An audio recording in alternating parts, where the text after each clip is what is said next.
अस्सलाम वालेकुम। हिकायत मौलाना रूमी में से इबरत हासिल करना। तमाम नए आने वाले दोस्तों से गुजारिश है चैनल को सब्सक्राइब करें और बेल आइकन को जरूर प्रेस करें। शेर, भेड़िया और लोमड़ी इकट्ठे मिलकर शिकार को निकले। इनको शिकार में नील गाय, जंगली बकरा और खरगोश हाथ आए। शेर ने देखा कि भेड़िया और लोमड़ी भी इस शिकार में अपने हिस्से की ख्वाहिश रखते हैं। इसने इनकी नीयतों को भांप कर पहले भेड़िए को बुलाया कि वो इंसाफ से तकसीम करे।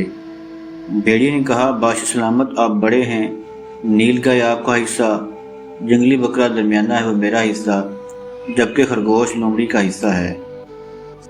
शेर ने कहा, मेरे आगे तेरी क्या हस्ती है कि मेरे होते हुए तू इंसाफ करे। इसने भेड़िए को करीब बुलाकर इस जोर से पंजा मारा कि वो फौरन हलाक हो गया। इसके बाद लोमड़ी को बुलाया और तकसीम के लिए कहा। लोमड़ी ने बात होकर कहा, जनाब तकसीम कैसी?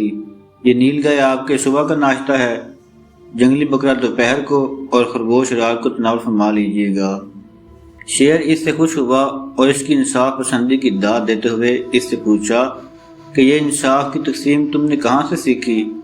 लोमड़ी ने कहा, जनाब भेड़िए के इंजाम से। चुनांचे शेर ने खुश होकर वो तीनों शिकार लोमड़ी को बख्श दिए। मौलाना रूमी रहमतुल्लाह अलैह की इस हिकायत से हमें ये दर्स हयात हासिल होता है।